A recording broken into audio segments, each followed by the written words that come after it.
Dema axaftina rastiyane, zinar Ronî, PKK Kongreya xwe ya 12 kom kir û biryara fesehkirin û rawestandina şerê çekdarî girt. Ev biryar ji du aliyan ve bi şaşwazî hate pêşwazîkirin. A yekemîn şaşwaziya hestiyariya gel bû. Gelê Kurdistanê xwe bi PKK nas kir. Ev nêzî 5 sale li Kurdistanê têkoşîneke bêhem pa didome. Gel PKK ji xwe re wekî stargehekê dît. Slogana PKK gele, gel livre, ev haqiqet li her derî raxist ber çavan. Lewma gel li hemberî peyva fesehkirinê hestiyar bû.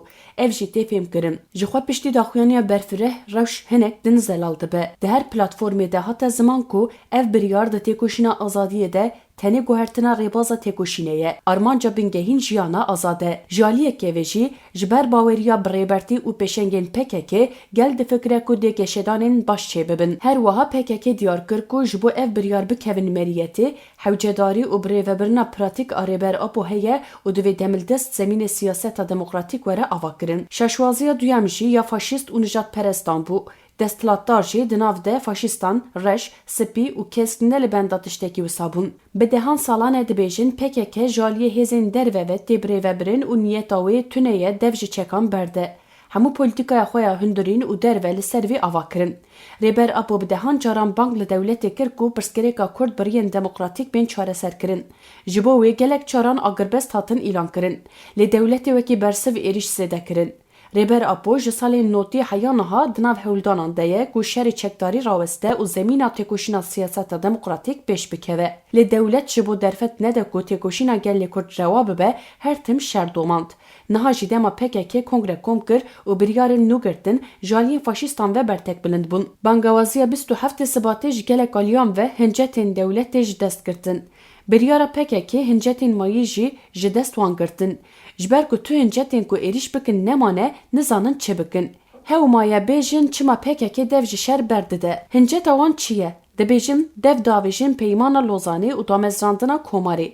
Helbet divê rastî were gotin. Rêber Apo dibêje me çil û ku derî wenda kiribe divê em li wir lê bigerin. Hewceyê bingeha pirsgirêkê çi be ew were çareserkirin.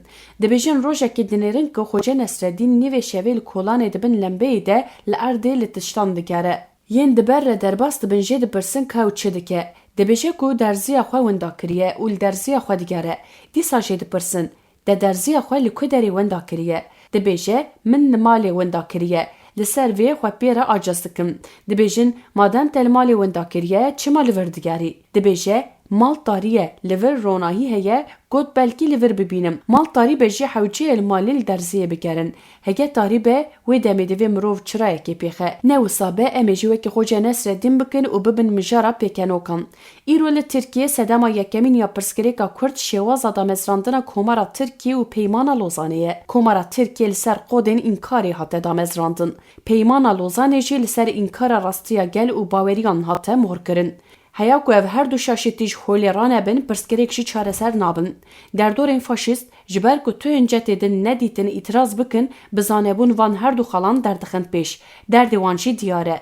Ji ber ku alavên propagandayê ji destê wan diçin van bertekan nîşan didin. Li tu derê dinên cîhanê tiştekî wisa tune. Kesî ku li hemberî danîna çekan derdikeve tune ye. Lê li Tirkiye heye. Ev nîşan dide ku komar çi qasî li ser bingeheke şaş hatiye damezrandin. Ev derdora hemû berhema vê komarê ne. Ji bo carek di nifşên wisa faşîst mezin nebin hewçeya qodên komarê werin guherandin. Heman tişt ji bo peymana Lozanê jî derbasdar e. Hege hinek dibêjin em li hemberî emperyalîzmê ne wê demê divê serekel de jî peymana Lozan derkevin. Ev peyman jaliyê hêzên emperyalîst ve hatiye amadekirin û pejirandin. Rêber Apo û PKK ji bo van şaştiyan biguherînin ketin rê.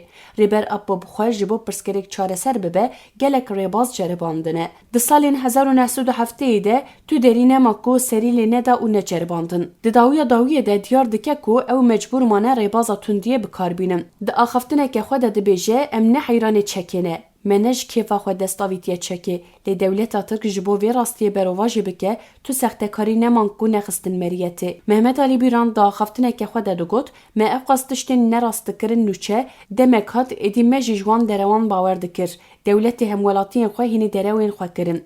Lê dewleta Kurd desthilat û sermayeyê baş dizanibû ku ka rastî çi ye.